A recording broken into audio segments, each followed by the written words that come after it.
Hello class and welcome to my last video recording for this unit. Actually, this is the last video recording you're going to hear from me. So ladies and gentlemen, as we have come to the end of this flipped class lessons, flipped classroom situation, please provide me with any feedback as I am relatively new to this, any positive or negative constructive feedback. I would appreciate how I could do my job better, as well as any personal feedback you have found. I would appreciate any information that could help either the students in the future to do this flip program or to help me reach the students a little better. All right, so here is our last review for exam. We're going to combine 7 and 8, and again, 7 and 8 deal with discrete functions. They're the only ones we dealt with this unit that weren't continuous. Let's see if this is going to work. Maybe. Maybe I have to refresh this. Let's see if it'll work now. There we go. Discrete functions. Okay, that means when you draw them, they're just dotted lines. They're not a continual function, okay? All right, so ladies and gentlemen, this is a formula sheet, formulas that you should have been familiar with from your unit test if you had time to write the unit test. What I want to point out, folks, is we should know the differences between sequence and series looking at the formula.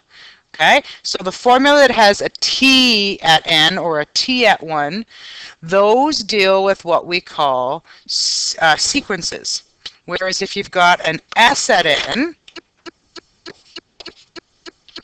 those deal with series, and that's totaling all of those individual terms up together. Okay, so the difference I could say between this is if you were at a grocery store and they asked you to pile up a whole bunch of cans, okay, into creating a lovely pyramid display for my daughter to knock over. Anyway, if we asked you to say, hey, how many cans are on the 5th level, then that would be that question would be based on a sequence. However, if I said how many cans are total the whole or in the entire pyramid, you would be using series because you would be adding up all those numbers of cans that are on each level. All right, so that's the difference between sequence and series. Now we're going to deal with the difference between arithmetic and geometric. Arithmetic, ladies and gentlemen, has a common difference D in it. Okay? So wherever you see a D, those are common differences, okay?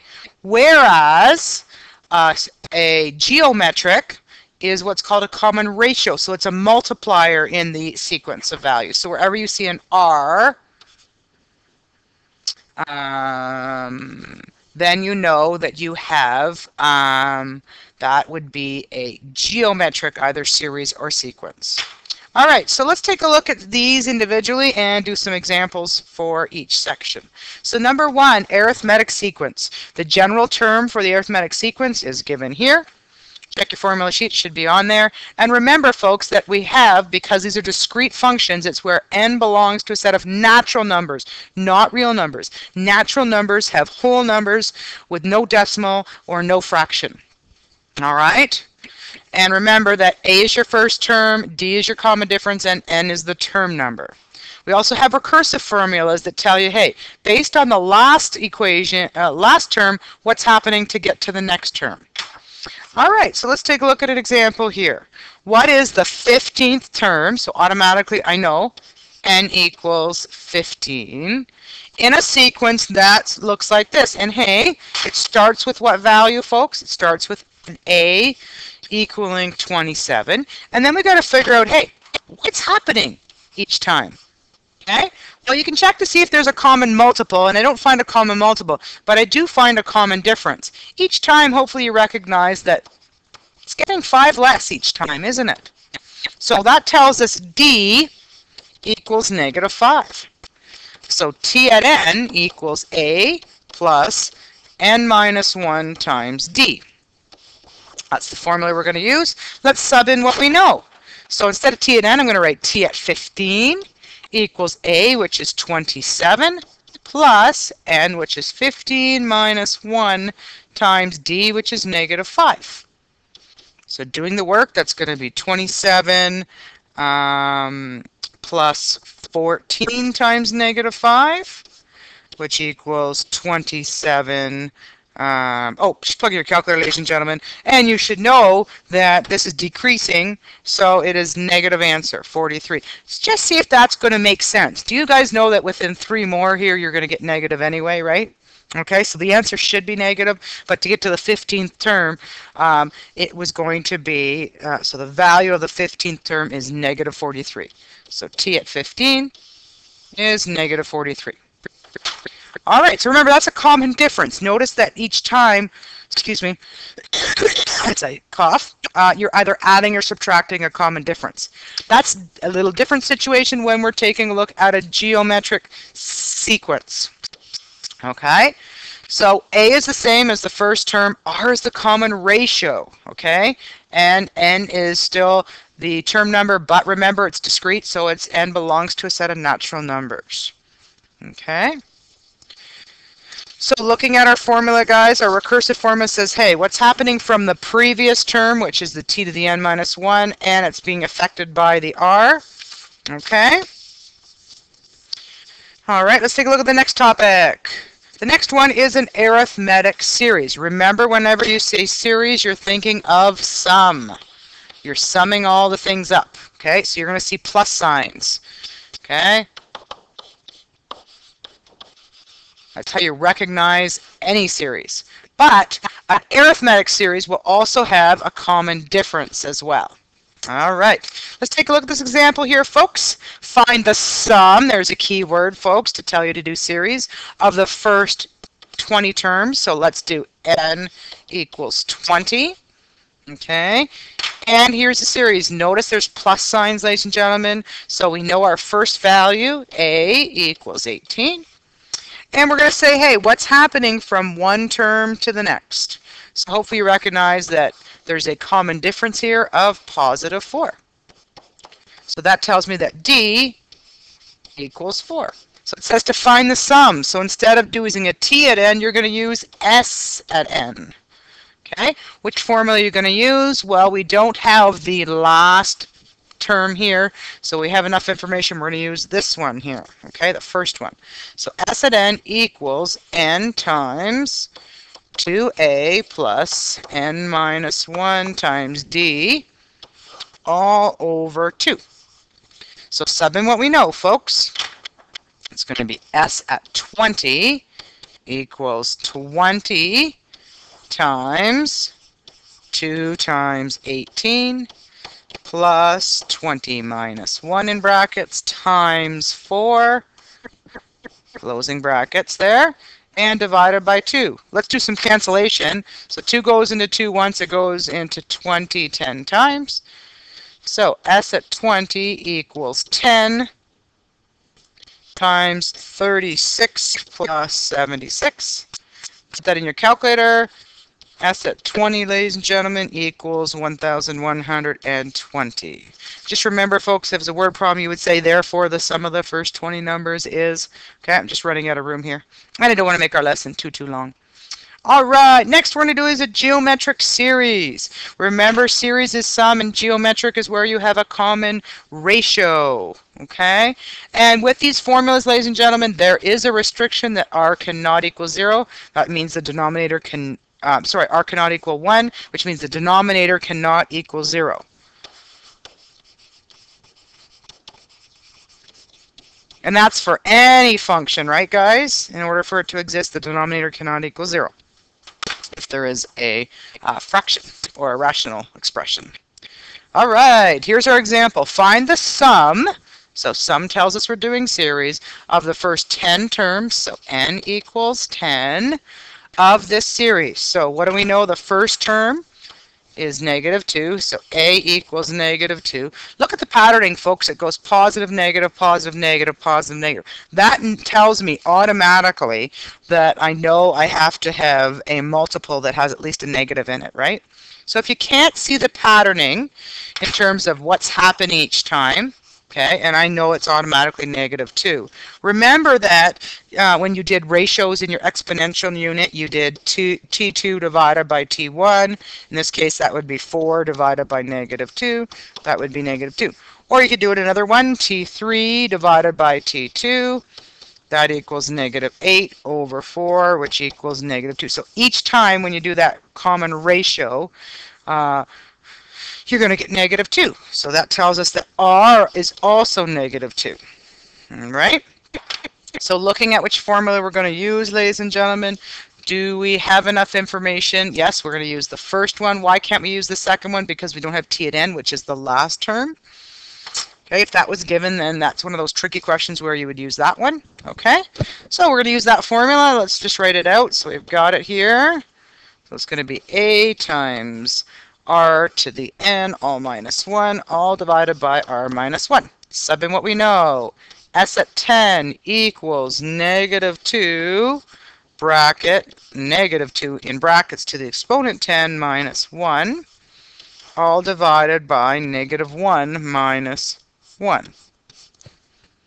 Okay, let's do some simplification here, guys.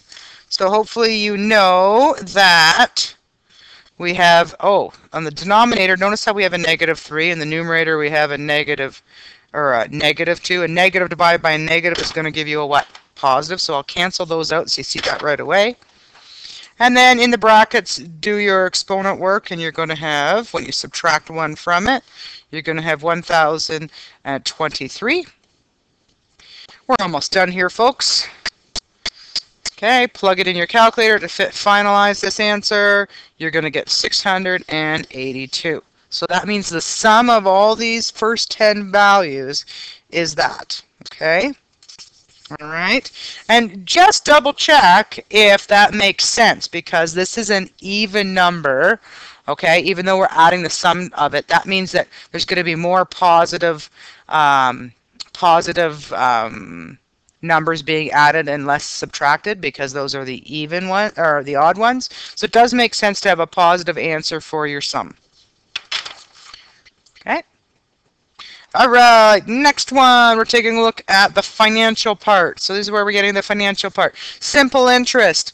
This is the interest that is calculated on the principal only.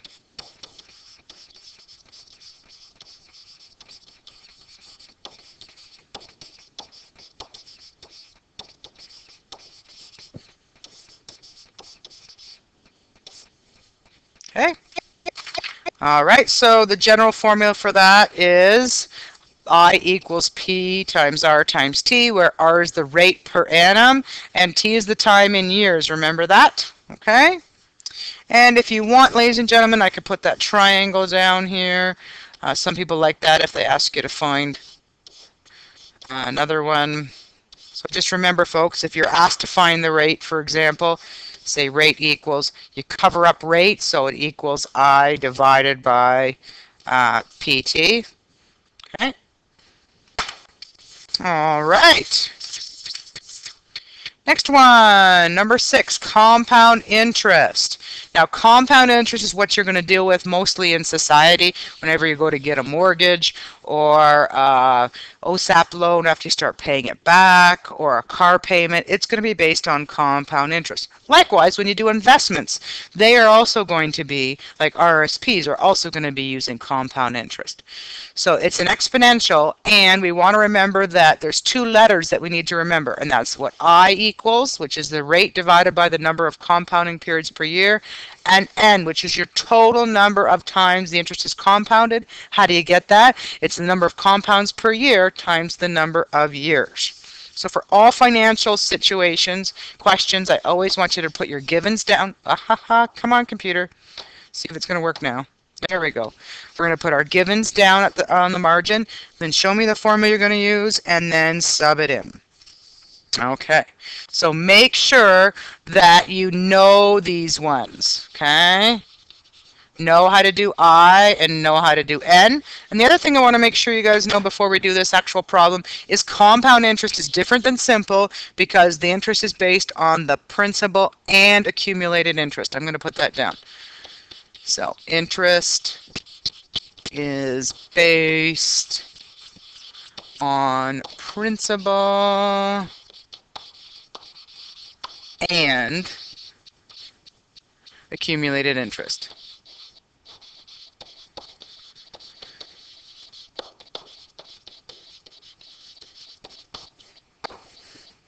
Okay? All right, let's take a look now at that example. Sorry for jumping back up there. Hopefully you've had enough time to put it up. Okay, here's our example. How much would you need to invest now? So that's my principal. So P equals question mark in order to have $5,000. That's my end amount. That's going to be A equals 5,000. Okay. Notice, ladies and gentlemen, this wording here, that CM tells me it's compounded monthly, so I know I'm using compound interest. And because I'm using compound interest, I have to figure out my I, which is the rate. So change your percent to a decimal, 0.065, divided by the number of compounds per year. CM means compounded monthly, so you're going to divide that by 12. To do your N, it's 12 times per year times how many years? 3 years. So N in this case, folks, is going to be 36. All right. So what formula has P equals? Excuse me. P equals A, bracket 1 plus I to the negative N. This is the backwards formula. Something what you know. P equals 5,000 times 1 plus I, which is 0.065, divided by 12. 2 closing brackets here, folks. And then negative 36. Okay? Plug that in your calculator, and you should have learned how to do your calculations by now. Sometimes you may need to do a multiply in there, depending on how your calculator works. And you should get an answer of 4,116.34. And because this is a word problem, it's a financial word problem, we're going to say, therefore, you need $4,116.34. Make sure you got your units there. Either put now or today to have $5,000 in 3 years. That's a good deposit or a down payment on a car if you're thinking about that. It's also a good amount to save for a vacation. So let's see how much you have, and in 3 years the interest adds up to that. Okay? So if you're trying to figure out how much interest was earned, you take 5,000 and you subtract the 4,116. So basically, in 3 years, you earned, just doing my math in my head, you earned $883.66 or something like that. Yeah, pretty cool. But most people don't have that amount of money saved up for 3 years. So what you usually do, it's called annuities. Annuities, folks, is where you do regular payments. I would not have been able to have my house if I had to have the entire amount available for me to add interest onto. No, I have to make regular payments in order for that to happen. Okay? Likewise, I won't just automatically have enough money to retire, so I'm going to have to make regular payments in order for that to happen. So here we go, folks. Let's take a look at this example. Zach bought a car, which he pays $450 in monthly installments. So first of all, we know the R, which is your regular payment amount, is $450. Okay. We also know that the car company charges 4.6% per annum compounded monthly. So I equals 0.046 divided by 12.